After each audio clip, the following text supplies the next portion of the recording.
혹시 이혼을 잘하는 방법이 따로 네. 있을까요? 네, 일단은 이혼을 잘하시기 위해서는 이제 첫 번째는 법은 증거 싸움이다라고 네네네. 말씀을 드리고 싶고, 이 얘기를 되게 많이 하시더라고요. 네,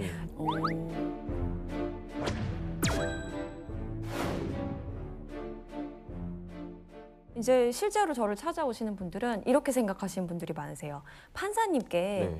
내 얘기를 네. 다 하고 내 하소연을 하고 하면 판사님께서 누가 잘했고 누가 잘못했다라는 것을 딱 판단해 주실 것이다. 맞아, 솔로몬처럼. 네, 근데 실제로는 사실 그렇지 않은 경우가 대부분이거든요. 그러면요?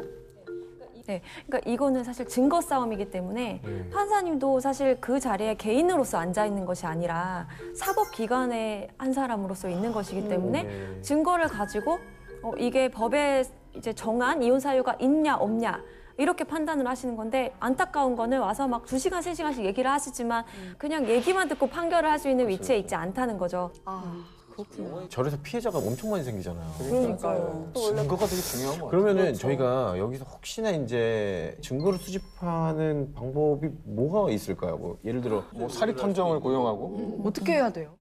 네, 이제 증거 싸움인 걸 알고 증거를 가져오시는데 불법 증거가 굉장히 많거든요. 뭐냐면 불법 증거가 주로 있어요? 이제 배우자가 자고 있을 때 네. 이제 이렇게 손가락을 이렇게 해서 지문을 맞아요. 많이들- 얼굴에 대서 풀고 네, 이제 이렇게 안면인식 요새는 굉장히 많이 하세요. 근데 어쨌든 이렇게 잠겨 있는 거를 열었다라는 거는 불법 증거인 거고, 또 이제 뭐 녹음기를 단다거나 뭐 위치 추적기를 단다거나 이런 것들은 불법이니까 좀 주의하시는 게 좋습니다. 그거는 채택이 안 되는 거죠. 네, 그리고 이제 채택이 되는 경우에도 또 상대방이 이거에 대해서 형사 고소를 하시면 또 처벌을 받으실 수 있기 때문에, 정보통신망법 위반으로. 네, 또 정보통신망법, 뭐 위치에 관한 보호법, 통신비밀보호법 이런 것들이 많은데, 이렇게 그래서 녹음하는 거는요? 녹음하는 거는 괜찮죠. 제가 몰래 허락 안 받고. 네, 몰래 하시는 거는 괜찮습니다. 그럼 어떻게 그거를 네. 그럼 자백을 받아내야 되나요? 네, 사실은 그게 제일 좋고, 자백을 받아오시는 분들이 제일 많으세요.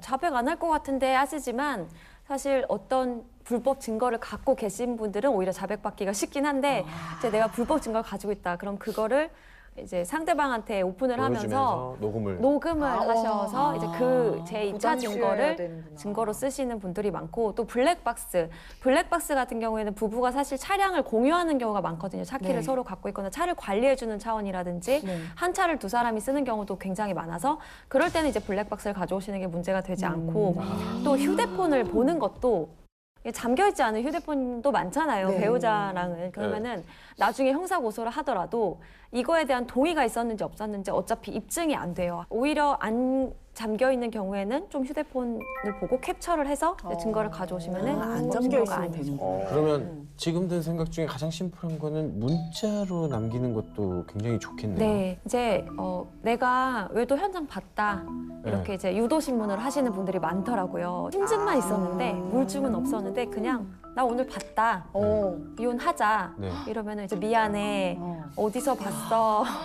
자기도 모르게, 왜냐면 이제 결혼 생활 해보셔서 아시겠지만 그렇죠. 걸릴 확률이 너무 높고 항상 그거에 대한 불안감을 안고 있다가 이제 툭 건들면 이제 막 쏟아내시는 분들이 많더라고요. 그래서 맞아요. 되게 길게 녹취해오세요. 아무튼 뭐 이런 사실을 잘 인지를 해두시면 마음이 힘든 시기에 시간이나 에너지를 많이 좀 줄이면서 또 유리한 이혼을 할 수 있을 것 같다는 생각이 네. 드는데, 네. 또 혹시 뭐 이혼을 준비하시고 계신 분들 중에 도움이 될 만한 현실적인 네. 팁도 더 있을까요? 네, 이건 정말 아무도 말 안 해주는 이야기일 수도 있는데, 네. 소송에서 정말 감정 싸움을 하지 말자라는 겁니다.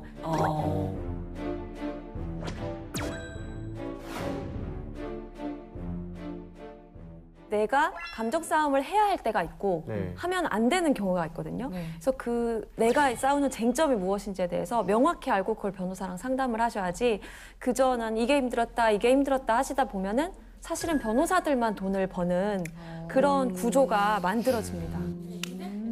쟁점이라는 게 사실 이혼, 위자료, 재산 분할, 양육권, 양육비 이렇게 5가지 중에서 내가 가장 중요하게 생각하고 포커스를 맞춰야 되는 게 뭔지. 예를 들면 어떤 분들은 재산이 굉장히 많으세요. 그래서 재산 분할의 기여도가 1%, 2%가 달라지는 게 네. 이혼 위자료 2천만 원, 3천만 원보다 훨씬 큰 돈이 되기도 하거든요.